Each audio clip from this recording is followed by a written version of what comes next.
साल 1959 का वक्त था। एक बांध का उद्घाटन करने के लिए भारत के प्रथम प्रधानमंत्री जवाहरलाल नेहरू झारखंड के धनबाद जिले में स्थित पोरबोना गांव पहुंचे थे। सभी कार्यक्रम तय समय पर हुआ और प्रधानमंत्री वापस दिल्ली आ गए। लेकिन उस दिन जहां एक ओर गांव वालों को बांध मिला तो वहीं दूसरी ओर एक 15 साल की लड़की को प्रधानमंत्री के द्वारा दिए गए सम्मान के कारण न सिर्फ समाज से बल्कि गाँव से बाहर निकाल दिया गया। ये कहानी उसी लड़की की है जिसे नेहरू की आदिवासी पत्नी कहकर बुलाया गया। ये कहानी बुधनी मझियान की है जिसे जीते जी समाज ने सम्मान नहीं दिया, लेकिन मरने के बाद प्रतिमा बनवाने की मांग करने लगे। 7 दिसंबर 1959 को स्टेट्समैन और आनंद बाजार पत्रिका समेत कई अखबारों के पहले पन्ने पर एक खबर छपती है जिसकी हेडलाइन से अधिक अखबारों में छपी एक तस्वीर की चर्चा हुई। दरअसल 6 दिसंबर को प्रधानमंत्री नेहरू धनबाद जिले के एक आदिवासी गांव खोरबोना पहुंचे थे। वहां उन्हें एक नवनिर्मित बांध का उद्घाटन करना था। उनके स्वागत में एक 15 साल की आदिवासी लड़की भी खड़ी थी। नेहरू जब मंच पर पहुंचे तो अपने गले में लटके माला को निकाल कर स्नेह पूर्वक उस लड़की को पहना दिया। फिर जब उद्घाटन करने की बारी आई तो नेहरू ने उसी लड़की को बुलाकर बटन दबाया। यह सब मंच के नीचे बैठे ग्रामीण देख रहे थे, जो उन्हें अच्छा नहीं लगा। कार्यक्रम खत्म हुआ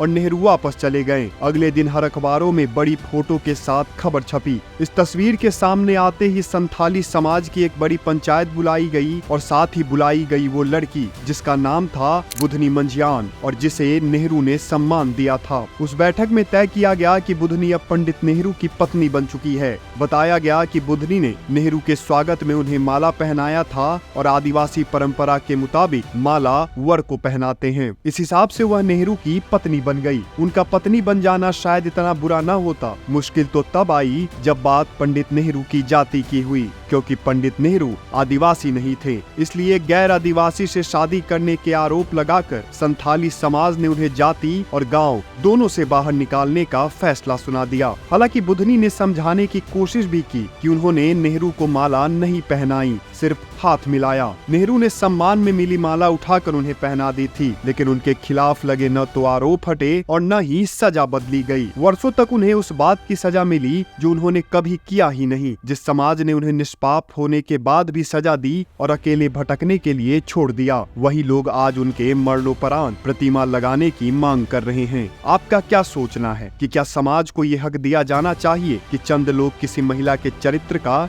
चित्रण कर सके?